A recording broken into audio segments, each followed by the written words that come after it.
So last year while I was on a camping trip, the local convenience store had the oldest, most expired film I think I've ever seen still around. So I thought, hey, let's give it a shot and let's see how it looks. If you're interested in film photography, stay tuned. So I purchased this film at a convenience store, and it was so old that when he rang it up, that the price was $4.30. So I was pretty excited. Good deal on film. Because I was not so confident in how the film was going to turn out, I brought it with me on several different trips. The first trip I used it on, and this is probably the worst results I got, was in Idaho. It was a place right by a waterfalls, and we just went around the park. I took pictures of the waterfalls with different film. This is probably the worst results. It was a cloudy day. I don't know if I misexposed or what, but it was very washed out, very purpley, which is kind of interesting because this purpley washed out look continued on the next trip when I went back home and we went to Carl Sandburg's house.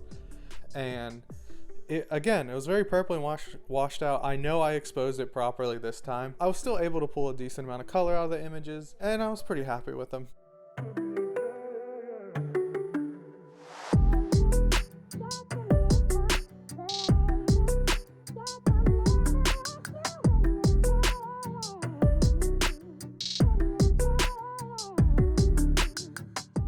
Later in that trip back home is when you really start to see, in my opinion, when's the best time to use expired film. This showed up the best in high contrast situations. So you can see the shot of my mom's dog, you can see this restaurant, this bar, a gas station. Of course, it's a film photography video if you get a picture of a gas station.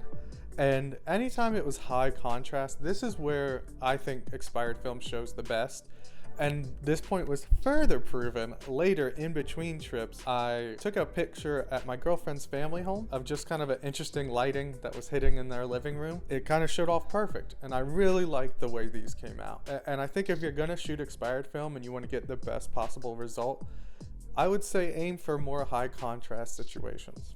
So then this is where the real interesting thing happens. On our next trip, I used the next roll. The results were completely different than the first roll. It's interesting because these were two expired rolls that were expired in the same exact conditions and got two very different results. So this one almost had like a pinkish tint to it, and it looked completely different than the first roll. While it was still very washed out, these pictures were way easier to get the colors out of. So we went to a place called Ocean View Mine, and it's like kind of near Temecula on the way to San Diego. And I liked the way these shots came out. When they first came out, they were very washed out, but I was able to pull enough color out of it while still kind of maintaining this washed out feel. And so we also stayed at this like cool Airbnb that had all these animals, and we got to have like duck eggs for breakfast. It was pretty neat. But the owner of the Airbnb told us about these other mines that were right down the street from where we were staying. So we ended up going and checking out these caves and these mines. And I really liked the way the shots looked here. Even the washed out feel, it still brought out like a lot of very reds and oranges. When I go on these trips and I bring film, I don't want everything to be captured perfectly. I want the film to look like a memory. And I think this is one of the best instances of that happening, and I absolutely loved it. While we were wrapping up that Temecula trip, we went to like a bottle shop, and there was like kind of this cactus right across the way from it. I really loved this shot. Just brought an interesting look. It's something I wouldn't normally do. Like if I was just shooting digital or something like that, I wouldn't go for this look, but because I had this expired film, this is the look it gave, and I kind of worked with it.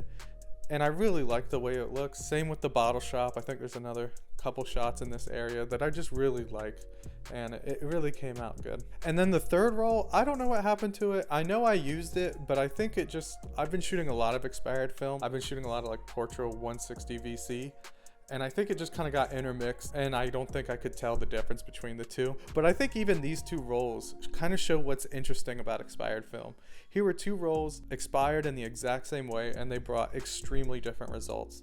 So if you are shooting with expired film, which I would encourage you to, especially with film prices and everything going up, just keep in mind what you're shooting and why.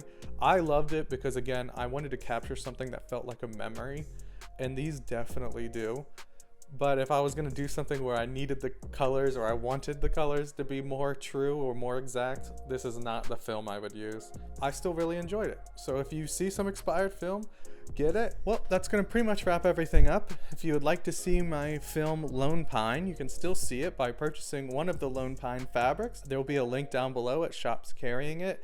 I would recommend Cali Quilt Co. because they seem to be more on top of sending people the movie when they purchase the fabric. And one more thing, I'm going to be releasing another short film here on the YouTube channel called The Mountains We Climb. It's a film I made about 3 years ago now. It's finished its festival run. It's got a few awards.